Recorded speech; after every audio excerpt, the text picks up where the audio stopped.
Irán no tiene límites. Irán no tiene límites. Ha decidido enriquecer uranio, sobrepasando el límite prohibido por el acuerdo nuclear. ¿Quién es el culpable? Donald Trump, los europeos y todos los firmantes del pacto. Y lo saben. Les dio miedo enfrentar al presidente de Estados Unidos e Irán tuvo que tomar una postura firme. Irán dijo que jamás bajará la cabeza ni se rendirá.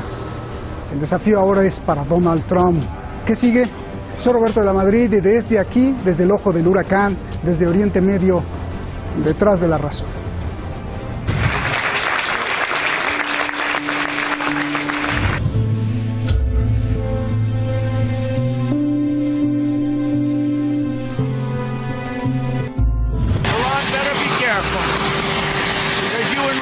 One reason, and I won't tell you what that reason is, but it's no good.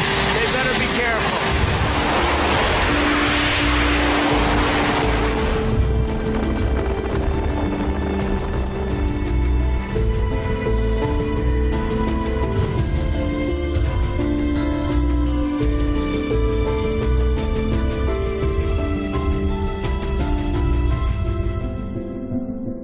Vamos directamente con nuestros invitados. Tengo el orgullo, como siempre, Francisco José Fernández Cruz Ejera, abogado y analista político allá en Madrid. El gran Francisco, que sabe mucho.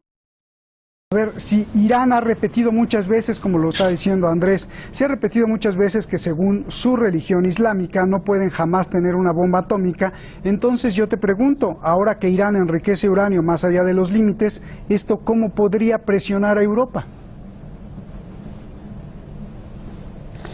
Bueno, pues un abrazo para ti, Roberto, un saludo para Andrés y también para toda la audiencia. A mí me gustaría explicarle a la audiencia en qué consiste esto del enriquecimiento de uranio. El enriquecimiento de uranio consiste en que las centrifugadoras van a quitarle al uranio la parte que no es fisible, la parte que no sirve. Y esa parte, que es el isótopo U-238, su mayor parte, cuando se ha enriquecido al 3,67%, ya ha desaparecido. Por lo tanto, pensemos que una vez que se ha enriquecido el uranio al 3,67, los usos civiles, por ejemplo, llevan a que se pueda utilizar uranio enriquecido al 20% para el tratamiento de algunos tipos de cáncer. Es decir, el enriquecimiento de uranio por encima del 3,67 no significa automáticamente un uso militar. Ahora bien, una vez que se ha enriquecido uranio al 20%, el proceso que va del 20% al 90% es muchísimo más rápido. Se tarda mucho menos en crecer ese 70% que en pasar de 0 a 3,67. Porque la mayor parte del isótopo U-238, que es el que sobra, que es el que no es fisible, ha desaparecido, y lo que queda es el isótopo fisible, el U-235. Dicho esto, tenemos que tener en cuenta una cuestión. Ahora mismo los 300 kilos que tiene Irán acumulados de uranio, que Estados Unidos con sus sanciones y con su embargo ha impedido que Irán cumpliera el acuerdo exportándolos al exterior, darían aproximadamente para una cantidad de entre 5 y 9 kilos de uranio enriquecido al 90%, y dado el estado de la tecnología nuclear militar en Irán, aproximadamente necesitaría el triple de esa cantidad para llegar a tener un arma nuclear. En este escenario, ¿qué opciones tiene Irán? Irán, sencillamente, le han dejado solo en el cumplimiento del acuerdo. Unos porque no quieren, Estados Unidos, y otros porque no pueden, la Unión Europea. En esa situación, Irán solo tiene una opción, y es que, como todo el mundo sabe, uno es un actor político en la medida en que tiene la capacidad para establecer una dialéctica amigo-enemigo, y esa capacidad dialéctica hoy día solo se impone en el escenario internacional por medio de la posesión de la bomba y la capacidad para proyectarla. E Irán tiene uno y está en vías de obtener otro. Veremos qué hace Estados Unidos con ello. Bien.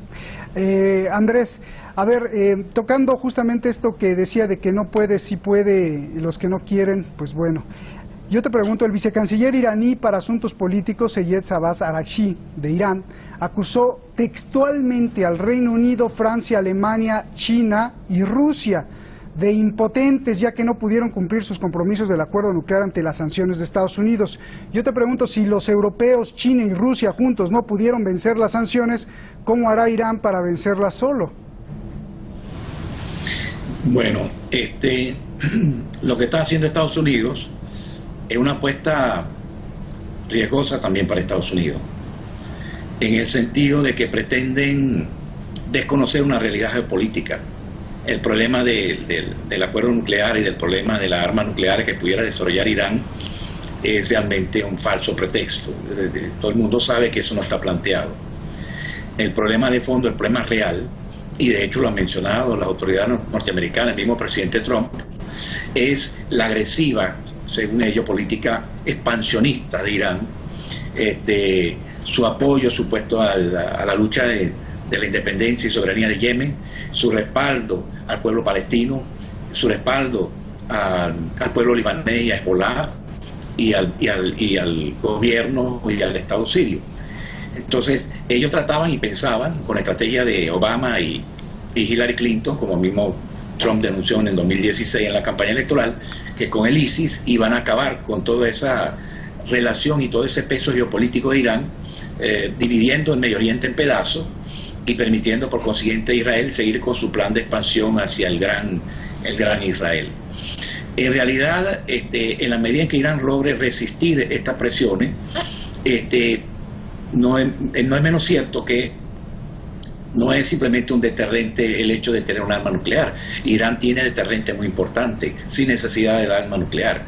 Tiene el deterrente Hezbollah, tiene el deterrente palestino en la Franja de Gaza, tiene el deterrente del mismo gobierno sirio y el Estado sirio. Quiere decir, la capacidad de contraofensiva que puede desplegar Irán desde la base de cohetes y misiles que tiene en el territorio del sur del Líbano, en el territorio del mismo Gaza, que demostró recientemente con una cantidad de más de 200, 300 misiles en un lapso de pocas horas, ya genera una amenaza muy concreta sobre Israel.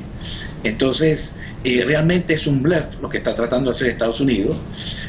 Si este bluff se transforma en un ataque, en el caso, por ejemplo, instalaciones de la Guardia Revolucionaria iraní, evidentemente eso va a conllevar varias consecuencias. En primer lugar, Irán va a responder, pudiera responder sobre el estrecho de Hormuz, pudiera responder contraatacando sobre los enemigos en la zona que son Israel y Arabia Saudita, y al mismo tiempo eso terminaría de cavar un foso infranqueable entre Estados Unidos e inclusive países occidentales con Irán, que después de 40 años de la caída del Shah, Occidente, en particular Estados Unidos, no ha logrado restablecer relaciones concretas, serias, con el principal actor presente y futuro del Medio Oriente, que es Irán.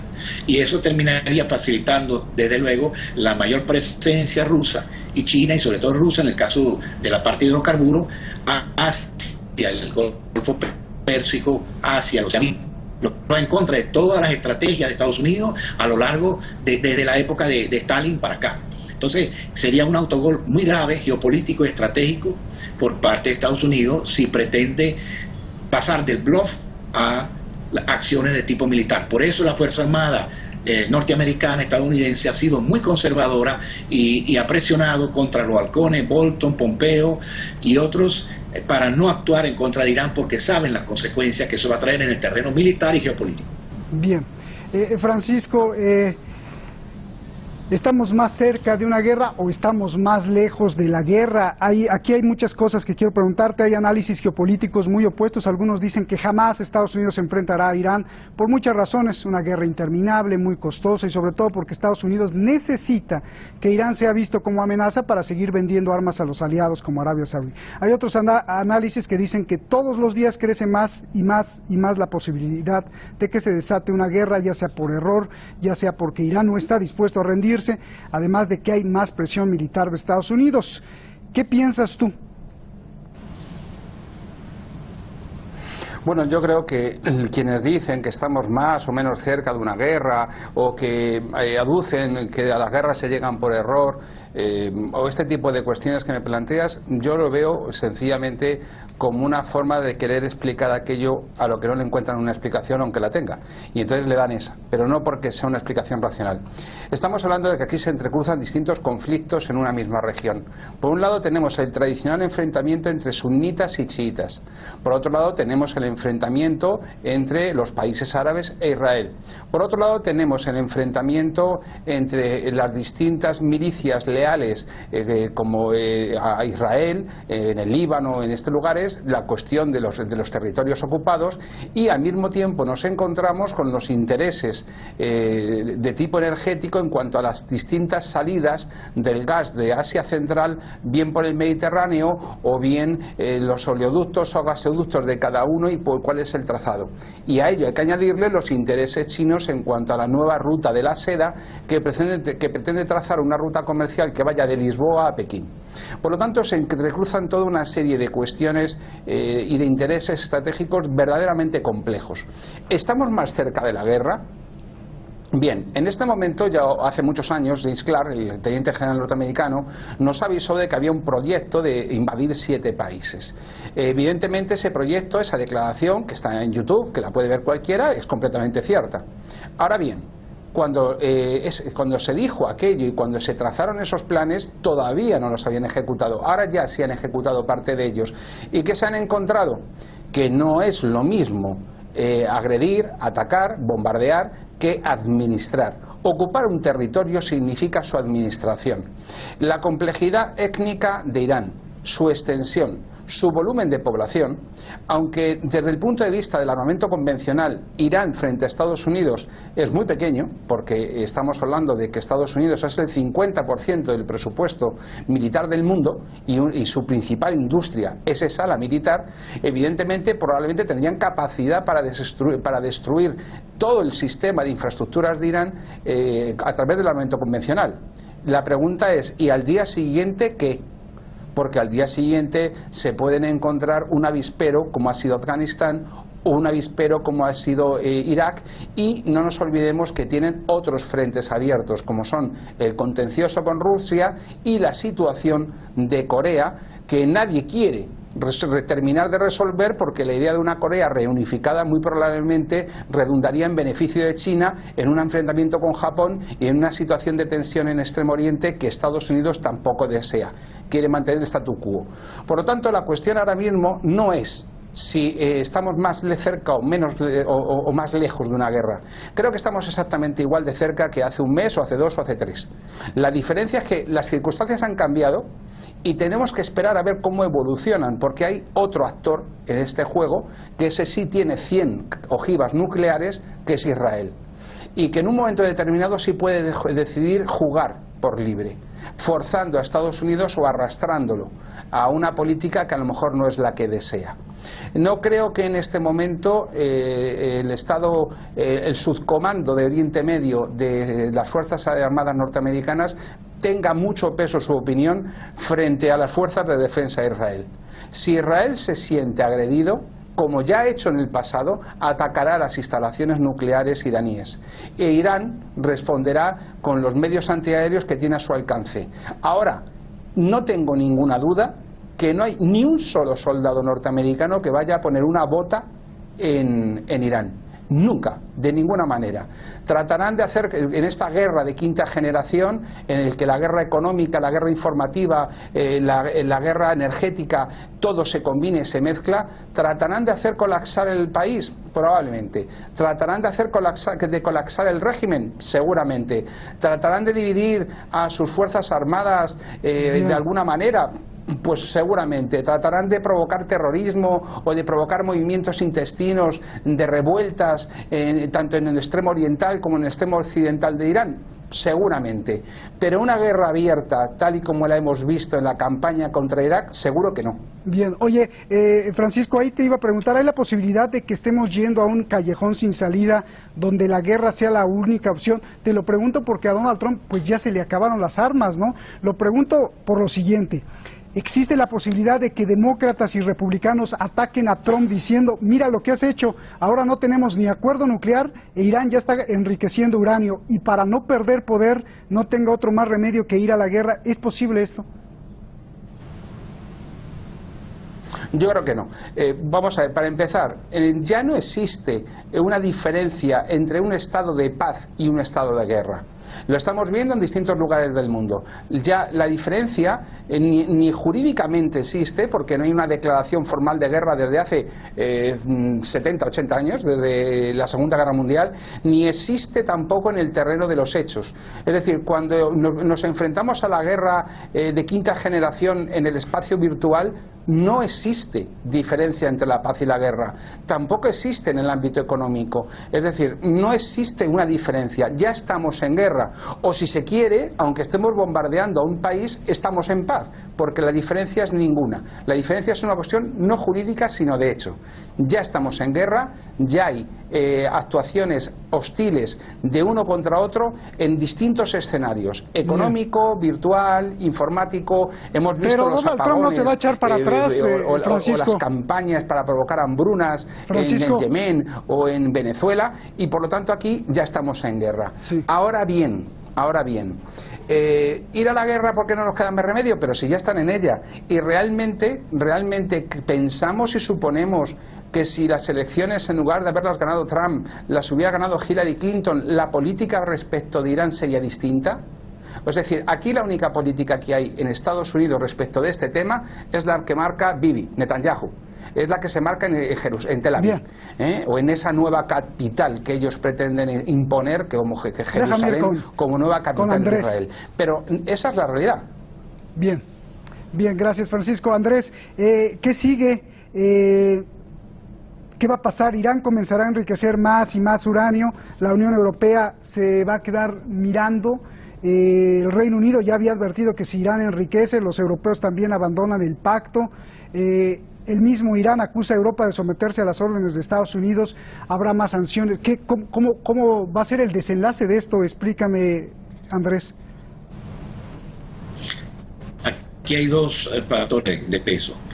Lo que mencionaba Francisco con respecto a la estrategia de expansión de Israel, el desmembramiento, la balcanización del Medio Oriente.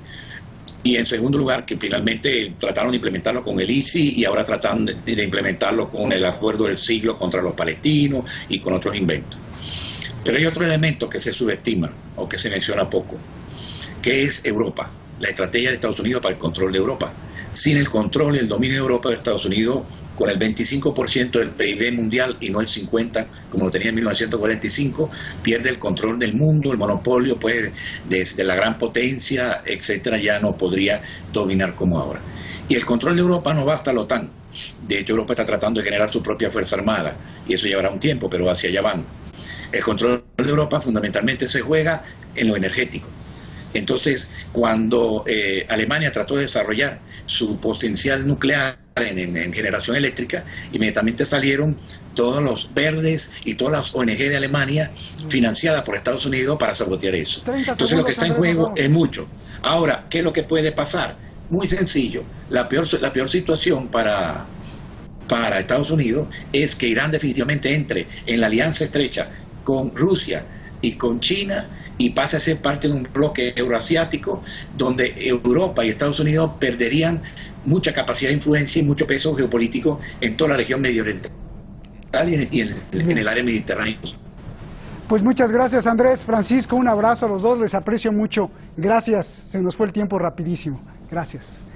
Irán se ha convertido en un obstáculo para las intenciones del Estado profundo allá en Washington. El problema para ellos se extiende prácticamente por todo el mundo. Un superbarco que llevaba petróleo de Irán fue detenido, pero no en esta zona, no en Oriente Medio, sino en Europa, frente a España. Fueron los marines británicos. Irán dice que el Reino Unido cometió el delito de piratería. ¿Quién dio la orden de detener el barco? ¿Quién manda en Londres y en Estados Unidos? Mañana, ¿quién detrás de la razón? El Estado profundo, el Deep State y su guerra contra Irán. No se lo pierdan.